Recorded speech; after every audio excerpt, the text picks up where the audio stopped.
एक जुमले ने मुझे तड़पा के रख दिया जब उस लड़के ने मुझे बोला कि तुम तो अपनी माँ बाप की नहीं बनी तो मेरी क्या बनोगी। दारा उन लड़कियों से मैं हाथ जोड़ कर कहती हूँ कि अभी भी तुम्हारे पास वापसी का रास्ता है, चली जाओ वापस, वरना कल को बहुत पछताओगी। मैं उन लड़कियों से कह रही हूँ कि माँ बाप ही तुम्हारी परवाह करते हैं, माँ बाप को ही तुम्हारा ख्याल होता है और कोई तुम्हारा ख्याल नहीं कर सकता। कमियां तो हमारे अमल में थी ही, उन्होंने हमें साजिशों का शिकार बना दिया। बिगड़े हुए तो हम पहले ही थे, उन्होंने हमें और बिगाड़ दिया। हुस्न की नुमाइश करने बेपर्दा घूम रही थी मुसलमानों की लड़कियां। मोहब्बत के नाम पर इंसानियत के दुश्मनों ने भगवा लव ट्रैप मिशन बना दिया। आखिर में इस नतीजे पर पहुंचा मैं। ये नतीजा है उन माँ बाप के गुनाहों का जिन्होंने एजुकेशन के नाम पर इस्लाम और हया की तालीम दिए बिना अपनी औलादों को घर से निकाल दिया। ये उज़्रे इम्तिहाने दिल कैसे निकल आया, मैं इल्ज़ाम उनको देता था, कसूर अपना निकल आया। अस्सलामु अलैकुम दोस्तों, हर बार की तरह मैं आपको कुछ ऐसे लोगों की चालों और साजिशों से आगाह करने आया हूं जो लोग इंसानियत के भी दुश्मन हैं और ख़ासकर मुसलमानों और इस्लाम के भी दुश्मन हैं। और वो लोग हमेशा इन साजिशों में लगे रहते हैं कि किस तरह वो मुसलमानों को इस्लाम से दूर करें और उनसे ईमान जैसी कीमती नेमत को छीन ले। और इसी नेमत को छीनने के लिए उन्होंने एक नए मिशन की शुरुआत करी है जिसका नाम है भगवा लव ट्रैप। इस मिशन के जरिए से वो 40 लाख से ज्यादा लड़कियों को अपने धर्म से हटाना चाहते हैं, यानी इस्लाम से वो लोग दूसरे मजहब में दाखिल करना चाहते हैं। और 8 लाख से ज्यादा लड़कियां इस मिशन का हिस्सा बन चुकी। और सबसे बड़ी दुख भरी बात यह है कि हम उनकी साजिशों का और चालों का और उनकी प्लानिंग्स का बड़ी आसानी से शिकार बन जाते हैं। नमस्ते उपदेश भैया, जय श्री राम। मेरा नाम शाजिया है। मेरी शादी को 8 सालें हो गई हैं, लेकिन अब 8 साल बाद मेरा हस्बैंड मुझसे बोल रहे हैं कि तुम अपने घर चली जाओ, क्योंकि उनका दूसरी लड़की से चक्कर चल रहा है और वो ये भी बोल रहे हैं कि उन्होंने उससे शादी कर ली है। दोस्तों, अब यहाँ पर सवाल ये पैदा होता है कि जिन हालात से, जिन चैलेंजेस से, जिन स्टेजेस से हम लोग गुजर रहे हैं, इन हालात से, इन परेशानियों से निकला कैसे जाए। और सबसे ज़्यादा संजीदगी से गौर करने की बात यह है कि किन कमियों और किन गलतियों की वजह से हम इन परेशानियों में फंसे। इस वीडियो में मैं ऐसी ही कुछ कमियां और कुछ सॉल्यूशन से आपको रूबरू करवाऊंगा। मेहरबानी करके इस वीडियो को पूरा देखें और दूसरों तक भी शेयर करें। हो सकता है आपकी एक कोशिश की वजह से न जाने कितनी मासूम लड़कियों के फ्यूचर बर्बाद होने से बच जाएं और जो मिशन चल रहा है वो नाकाम होने में आपका भी एक बहुत बड़ा सपोर्ट हो। अब मैं उस खालिक व मालिक अल्लाह का शुक्र अदा करता हूँ कि इन हालात से, इन चैलेंजेस से वो हमें दो चार कर रहा है। हो सकता है कि हम आज तो कुछ कर सकते हैं, लेकिन अगर हम इस टॉपिक पर ना बोलते और ना ही इन चैलेंजेस की फ़िक्र करते तो आने वाली नस्लों को इन चैलेंजेस का सामना करना पड़े और वो हो सकता है कुछ ना कर पाएँ।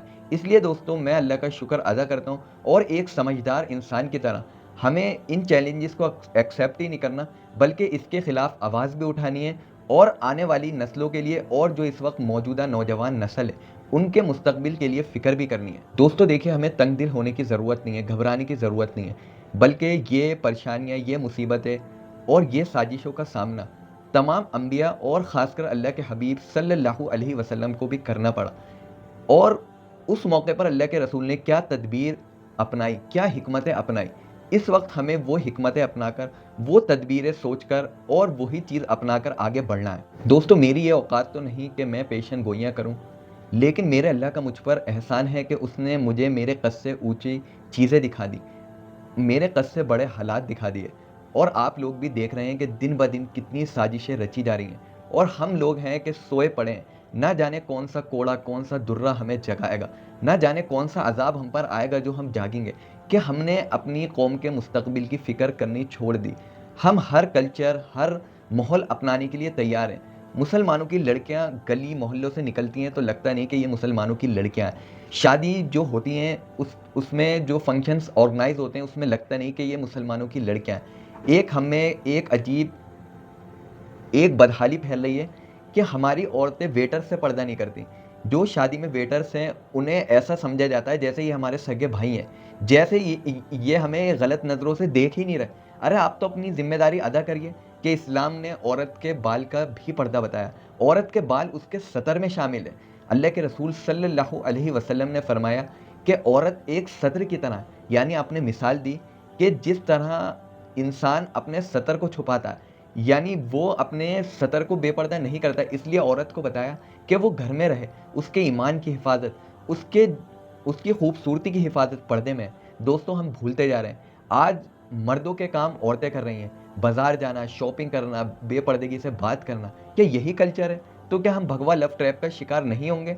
क्या हमारी इज्जतें नीलाम नहीं होंगी? दोस्तों देखिए, इन चीज़ों की, इन बातों की फ़िक्र करना इसलिए ज़रूरी है क्योंकि आप लोग जानते हैं, देखिए इन चीज़ों की मेरे पास कोई ऐसी पुख्ता रिसर्च नहीं है, कोई एविडेंस नहीं है, लेकिन मैं उन तंज़ीमों की, उन सोसाइटीज़ की, जो ख़ासकर इसी बुनियाद पर खड़ी हुई हैं कि वो कैसे मुआशरे को तबाह करें, और उन लोगों की हमेशा मंशा ये रहती है कि कैसे औरतों को नापाक किया जाए, कैसे मुसलमानों को बर्बाद किया जाए। अब आपने भी सुना होगा कि एक टीम तैयार करी गई है, जिन्हें एजुकेशन दी जा रही है, उनकी तरबियत ऐसे की जा रही है, उन्हें ट्रेनिंग दी जा रही है कि वो मुसलमान लड़कियों के पीछे लगें, उनके स्कूल्स के बाहर खड़े हों, उनके कॉलेजेस के बाहर खड़े हों, वो बाज़ारों में खड़े हों, और वो लड़के मुसलमान लड़कियों से बड़े अच्छे अंदाज में, बड़े अच्छे अल्फाजों में बात करें, और वो ऐसी बात करें कि उन लड़कियों को लगे कि ये लड़के बज़ाहिर गैर मुस्लिम हैं, लेकिन ये मुसलमानों के बड़े हमदर्द मालूम होते हैं, और वो अपनी मोहब्बत के झांसे में फंसाकर उन लड़कियों को उड़ा कर ले जाएं, और कुछ दिन बाद फिर वो लड़कियां साथ रहती हैं। और मेरे सामने ऐसी ना जाने कितनी मिसालें हैं कि मुसलमान लड़की ने किसी गैर की मोहब्बत में आकर अपना घर छोड़ा, अपने माँ बाप छोड़े, अपने रिश्तेदार छोड़े, और अपना मज़हब छोड़ा, और कुछ दिन उस लड़के ने अपने साथ रखा, और फिर उसने ज़्यादतियाँ की। और देखिए, सिर्फ यही नहीं है कि मुसलमान लड़के हैं, बल्कि कुछ मुसलमान लड़के भी ऐसे हैं जो किसी मिशन के तहत तो नहीं, लेकिन वो क्या करते हैं, अपनी नफसानी ख्वाहिशात पूरी करने के लिए, क्योंकि उनकी भी तरबियत हुई भी नहीं होती। जैसे कि कुछ हिंदू लड़के ऐसे हैं जिन्हें शैतानियत के माहौल में ऐसा पाला जा रहा है, उनके जहन में ऐसा जहर भरा जा रहा है कि वो ये सोचते ही नहीं कि इंसानियत के नाते हमें किसी लड़की को ऐसे नहीं फंसाना चाहिए। ऐसे ही कुछ मुसलमान लड़के ऐसे हैं जो हिंदू लड़कियों की ज़िंदगी बर्बाद करते हैं, और मेरे सामने ऐसी भी मिसालें। देखिए दोस्तों, हिंदू की भी लड़की हमारी बहन की तरह है, वो भी हमारी बेटी की तरह है, वो भी हमारी माँ की तरह है। जैसे हर मुसलमान का ये फ़र्ज़ है कि वो अपनी बहन की हिफाजत करे, अपनी मुस्लिम बहन की हिफाजत करे, इसी तरह हर मुसलमान का ये फ़र्ज़ है कि वो हर हिंदू बहन की हिफाजत करे। अगर वो देखे कि कोई हिंदू लड़की जा रही है, तो वो अपने साथ किसी एक बड़े आदमी को ले, और बड़े अदब से, बड़े लिहाज से, बड़े एहतराम से, निगाहें नीची रखते हुए उस बहन को समझाए, देखो बहन ऐसे ना जाओ। अगर वो देखे कि कोई मुसलमान लड़का किसी लड़की को गलत नज़र से देखता है, यानी हिंदू लड़की को गलत नज़र से देखता है, वो ये सोचता है कि ये हमारी बहनों के साथ ये ज़्यादतियाँ कर रहे हैं, तो मैं भी इन्हें ऐसे गंदा करूँ, तो ये नज़रिया इस्लाम के सरासर ख़िलाफ़ है, और वो अल्लाह का बंदा नहीं है, बल्कि वो शैतान का बंदा है। बल्कि हमें एक सोसाइटी, एक मुआशरा ऐसे डेवलप करना चाहिए, ऐसे मुआशरे को सपोर्ट करना चाहिए कि जिससे हया फैले, जिसमें लोग अपनी बच्चियों को निकालते हुए फ़ख्र महसूस करें, वो ये समझें कि हमारी लड़की को कोई गलत नज़रों से नहीं देखेगा। दोस्तों, आप जैसा कि देख रहे हैं, ये मिशंस निकाले जा रहे हैं, ये लव ट्रैप, लव जिहाद, इसके नाम से लोग पैसा खर्चा कर रहे हैं। आप देखिएगा कि ये एक ना एक दिन इस सोसाइटी को बर्बाद करके रख देंगे, और ये एक दूसरी कम्युनिटी के बीच में नफ़रत घोल के रख देंगे। क्या अब नफ़रतें कम हैं? क्या हमारा काम यही रह गया कि हम ऐसे मिशंस चलाएं? हमें और क्या कुछ काम नहीं करने? और मैं गुजारिश करूंगा, जो मज़हब के रहबर बने बैठे हैं, हिंदू मज़हब के धर्मगुरु हैं, शंकराचार्य हैं, क्या वो अब भी नहीं जागे? क्या वो अपनी आवाम को ऐसे ही बदहाल और गुमराह छोड़ना चाहते हैं, ऐसे ही जिहालत पर छोड़ना चाहते हैं? क्या उनकी जिम्मेदारी ये नहीं बनती थी कि भगवा लव ट्रैप चला तो वो बयान देते कि मुसलमानों की लड़कियों की हिफाजत हमारे ज़िम्मे है? और हम आज भी इस जिम्मेदारी को, इस अपने फ़र्ज़ को उठाने के लिए तैयार हैं कि अगर कोई गैर मुस्लिम लड़की को कोई मुसलमान नुकसान पहुंचाता है, तो हम उसकी ज़िम्मेदारी उठाने को तैयार हैं। हम उसकी हिफाजत, उसके पर्दे की हिफाजत का ज़िम्मा लेते हैं। देखिए, हर मजहबी स्कॉलर की ये ज़िम्मेदारी है कि वो ये देखे कि हमारी आवाम में जो गुमराहियाँ फैल रही हैं, क्या वो हमारी वजह से तो नहीं फैल रही? क्या वो हम कंट्रोल नहीं कर सकते? देखिए दोस्तों, मैं ये देख रहा हूँ कि इस वक्त जो धर्मगुरु हैं, वो बिल्कुल भी कोई एक्शन नहीं ले रहा है, वो बात नहीं कर रहा है। आए दिन देखो दंगे होते रहते हैं, ना जाने कितने लोगों का कत्ले आम होता रहता है, तो कोई भी स्टेटमेंट ऐसी नहीं आती। अब दोस्तों, ये बात तो रही एक स्कॉलर, एक आलिम और एक बाहैसियत जो इंसान है हकीकी मानों में, उसे क्या करना चाहिए।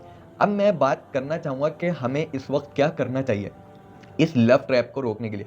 देखिए दोस्तों, सबसे पहले हमें ये ध्यान रखना है कि मेरी बेटी, मेरी बहन या मेरे पड़ोस की लड़की किस इदारे में पढ़ रही है, किन लड़कियों के साथ, किन लोगों के साथ उसका उठना बैठना है। और देखिए जो चीज़ कुरान ने बताई कि तुम में से कुछ लोग ऐसे होने चाहिए जो लोगों को अच्छाई का हुक्म करें और बुराई से रोकें। इसी तरीके से हम लोगों में एक जमात ऐसी होनी चाहिए जो स्कूल्स के बाहर खड़ी हो और उसमें बहुत अच्छे लोग हों, जो बासलाहियत हों, एजुकेटेड हों, और ज़्यादातर उसमें ऐसे लोग हों जिनकी एज 40 से लेकर 60 साल तक हो। और उसमें आप किसी गैर मुस्लिम अच्छे इंसान को भी ले सकते हैं और हर स्कूल कॉलेज के बाहर दौरा किया जाए। और जो नौजवान लड़के हैं, देखिए उन्हें मिसगाइड करा जा रहा है, लेकिन हम उन्हें अच्छी बातें बताएं, अच्छाई की तरफ ले जाएं, उनकी काउंसलिंग करें, उनकी इस्लाह करें, तो आप देखेंगे कि उन लड़कों में भी चेंज आएगा, वो भी हमारे भाई हैं। तो दोस्तों देखिए, जब ऐसा मुआशरा हम बिल्ड करेंगे, ऐसी सोसाइटी बिल्ड करेंगे, तभी चेंज आएगा। वरना अगर हम ये सोचें कि हम वीडियोस बनाएं, तरह तरह की वीडियोस देखें और कोई एक्शन ना ले, तो ऐसे चेंज नहीं आएगा। वही चीज़ मैं कहता हूँ, सुबहान अल्लाह अल्हम्दुलिल्लाह शेयर कर कर हम ठंडे होकर बैठ जाएंगे। लेकिन मुआशरे के लिए हम क्या कर सकते हैं, इस्लाम की बुनियादें मजबूत करने के लिए हम क्या कर सकते हैं। हर इंसान को अल्लाह ने कुछ ना कुछ सलाहियत दी है। देखिए अभी हमारी सलाहियतें बिखरी हुई हैं, कोई इंजीनियर है, कोई डॉक्टर है, कोई सीए है, कोई वकील है, या कोई सरमाएकार है, कोई जागीरदार है, कोई जमींदार है, सब बिखरे पड़े हैं। इन सबको इकट्ठा होना पड़ेगा एक मुस्बत मकसद के लिए, एक ऐसे मकसद के लिए जिससे मुआशरा एक अच्छाई की तरफ जाता है। लोगों में गुर्बत कैसे ख़त्म हो, लोगों में बदहाली कैसे ख़त्म हो, लोग गुनाहों की तरफ जाने से कैसे बचें, लोग अच्छाई को कैसे एक्सेप्ट करें। तो ऐसा मुआशरा, देखिए दोस्तों, मैं जो देख रहा हूँ कि हिंदू जो धर्मगुरु हैं उन्होंने अपनी आवाम को खुला छोड़ दिया कि जैसे कि एक भेड़ होती है ना, कि तुम चलते रहो जिन रास्तों पर तुम चलना चाहते हो। लेकिन इस्लाम ने हमें ये नहीं सिखाया। हमारा ये फ़र्ज़ है, देखिए मुझसे लाखों हिंदू भी ऐसे जुड़े हुए हैं जिनकी एक अच्छी सोच है। देखिए अभी धर्म की बात नहीं हो रही, लेकिन वो अच्छे कल्चर को सपोर्ट करते हैं, वो अच्छाई को सपोर्ट करते हैं, वो पर्दे के खिलाफ नहीं बल्कि पर्दे के कायल हैं। यानी उनकी नज़र में पर्दा औरत को करना चाहिए। हिंदू गांव देखे हैं जहाँ पर आज भी पर्दा किया जाता है, वहाँ की औरतें घूंघट निकालती हैं, वहाँ की औरतें यानी ऐसे रिश्तेदारों के सामने भी नहीं आती जो दूर के हैं, यानी वो अनजान लोगों के सामने नहीं आती और पर्दे से ही वो काम अंजाम देती हैं। तो हम जैसे जैसे एक मॉडर्न दौर की तरफ बढ़ रहे हैं, वैसे वैसे गुमराह होते जा रहे हैं और जो शर पसंद लोग हैं वो इसका फ़ायदा उठा रहे हैं। देखिए दोस्तों, कुछ लड़कियां ऐसी हैं जिन्होंने अपने आप को रोके रखा है, यानी वो बेचारी 10th-12th तक पढ़ी और वो घरों में बैठ गई। कि कई ऐसी हैं कि हमें स्कूल या कॉलेज में पढ़ने दूर जाना पड़ेगा, इतने किलोमीटर का सफ़र करना पड़ेगा, इतने हमारे माँ बाप के पास पैसे नहीं हैं, तो उनके लिए हमें स्मार्ट यूनिवर्सिटीज़ बनानी चाहिए। यानी ऐसी ऐप बिल्ड करनी चाहिए जिसमें हम बहुत कम रेट पर सब्सक्रिप्शन रखें और फिर हम उन्हें एक आईडी दे दें, जिस आईडी के ज़रिए वो कोर्स कर सकें जो कोर्सेज़ वो करना चाहती हैं। जैसे कि हाउस यानी होम साइंस का कोर्स है, यानी वो साइकोलॉजी पढ़ना चाहती हैं, वो नर्सिंग का कोर्स करना चाहती हैं। फिर उनके लिए एक ऐसी यूनिवर्सिटी, ऐसे कॉलेजेस तैयार किए जाएँ जिसमें सिर्फ़ और सिर्फ गर्ल्स ही पढ़ाई करें, लड़के का कोई दखल ना हो। अब आप देख रहे हैं ये प्रोटेस्ट चल रहा है, जो बेचारी पहलवान लड़कियां हैं वो प्रोटेस्ट कर रही हैं और उनका इल्ज़ाम क्या है कि एक सांसद ने हमारे साथ बदसलूकी करी और उनके साथ ना जाने क्या क्या किया और वो बेचारी इतने दिन तक जंतर मंतर पर बैठी रही। तो देखिए ये वही नतीजा है जिस चीज़ से मैं आपको आगाह कर रहा हूँ। देखिए दोस्तों, अगर हम आज नहीं जागे, इन सब चीज़ों को देखने के बाद भी नहीं जागे, फिर मैं आपको यकीन दिलाता हूँ कि एक वक्त ऐसा आएगा कि आप जागेंगे भी ना तो कुछ फ़ायदा नहीं होगा। आप कुछ बदलना चाहेंगे भी ना तो आप बदल नहीं सकते। आपको ऐसे गिरफ्त में ले लिया जाएगा, ऐसे आप पर शिकंजे कस लिए जाएंगे कि आप कुछ करना भी चाहें तो नहीं कर सकते। तो देखिए दोस्तों, हमें ये नहीं कि हमें हिंदुओं से नफ़रत करनी है, हमें इंसानियत के नाते कुछ अच्छे काम करने हैं उस अल्लाह की रज़ा के लिए। अल्लाह ने कभी हमें ये नहीं कहा कि काफिरों पर जुल्म करो, उन्हें जबरन इस्लाम की दावत दो और उनसे इस्लाम कबूल करवाओ, बल्कि अल्लाह ने हमें ये सिखाया है कि तुम अच्छाई की दावत दो और ख़ुद भी उस पर अमल करो। जो बात तुम कह रहे हो सबसे पहले उस पर अमल करो। अब देखिए दोस्तों, हम एक अच्छे मुआशरे की बात करते हैं, एक अच्छी यूनिवर्सिटीज़ की बात करते हैं, हम कहते हैं ऐसे होना चाहिए, वैसे होना चाहिए, औरतों को पर्दा करना चाहिए, जॉब्स नहीं करनी चाहिए। क्या हमने ऐसा मैनेजमेंट बनाया? उसको बनाने के लिए कोशिश करी?